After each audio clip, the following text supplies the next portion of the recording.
Erik, just what would you make of your season on a personal level? I know the team success isn't, where anyone would want it to be, and I'm sure we'll get to that. But I guess just how would you assess your year? I think it's been a tough year for everyone. Obviously haven't gone the way that we expected it to or wanted it to. Personally, I think it's been lots of ups and downs. A little too volatile than you would have liked. Would have liked to have kept a little bit more consistency throughout the season. I missed all that training camp and struggled early on with my body, but it started to feel better as the year went along, and it feels great now. So it's unfortunate that it didn't go the way that we're all hoping for. I think we have a good team in here.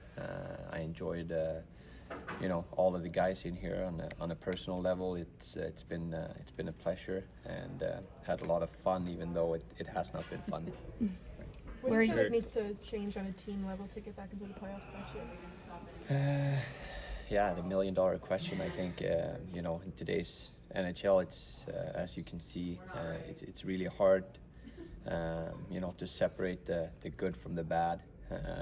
Some teams get it right and some don't, but it's a very tight league, and there's no easy games anymore, and as I said earlier, I think consistency is the number one thing, which is something that we couldn't find for longer periods of times this year, and how you fix it or what you do moving forward, I think is not a question that I can answer.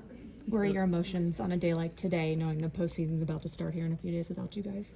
No, it sucks. I've been very fortunate to play in the playoffs before. I haven't for a very long time. I had a great time playing in the Four Nations, where that was the closest feeling I've had to the playoff in quite some time now, and that's why I played this game. I did not enjoy the last 15 games of the season. Still play them and did the best that you could, but it's not something that you're looking forward to doing and inspiring to doing. So it's tough, and the stage I'm at right now, it makes it a little bit harder to miss another opportunity. Are the World Championships an option for you? Yeah, it is. It's obviously in Sweden.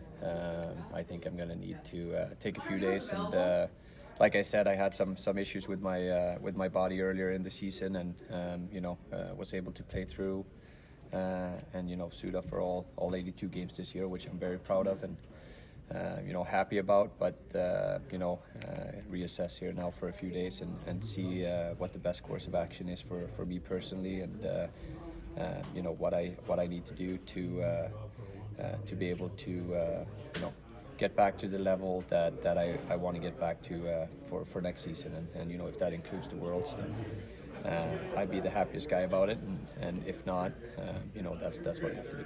Erik, you guys really managed to turn around the power play this year. Whether it is the power play or other aspects of the overall team game, just what did you feel like were some maybe foundational strengths of the team's game that could carry over into next year?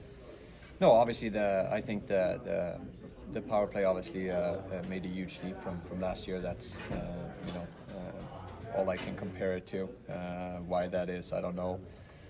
I just think we needed a little jolt of something, and we got it, and we got off to a good start and never looked back, which was awesome to see. And with Quinny and all the guys that were on both units, I think did a tremendous job in that aspect. And it sucks that we fixed one of the problems we had last year, and we lacked in some other. And overall, though, I think power play has always been a strength of the Pittsburgh Penguins, even when I played against them, and I think that speaks to the guys that you have here, and obviously this year they get back to, and we get back to our normal selves. Erik, what kind of optimism does the success of Wilkes give the veterans on this team? No, it's great. I played a few years in Ottawa where, our farm team won down there, and I know what boost it gave, the club there, and I'm expecting it's going to be the same here, and it's awesome to see. No one really wants to be down there, right? They're all there for part of their journey, and you know, if you have that winning feeling down there as part of it, I think that that benefits you know, every individual whenever it's time for them to step up and play up here. We've seen a few teams across the league, the Capitals being one of them, just use this combination of youth and veteran leadership to really turn things around quickly. Is that something you can kind of see happening here, especially given the way the younger guys played at the end of the season?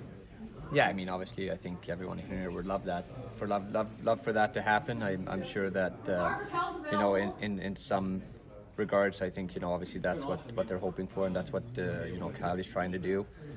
You know, whether it works out or not, you never know. But again, you know, I like this team here. I think that the 2 years that I've been here, you know, we've underachieved, and the group that we have in here is capable of a lot more. And you know, why we haven't been able to get that out, you know, that's a question for someone else. Eric, you've talked about how badly you want the cup since the day that you got here. Just what is the level of urgency for you personally at this point on that front? Thank you. No, I mean, it's still at the same level. You know, obviously, I love being here, and I've enjoyed my time here on a personal level.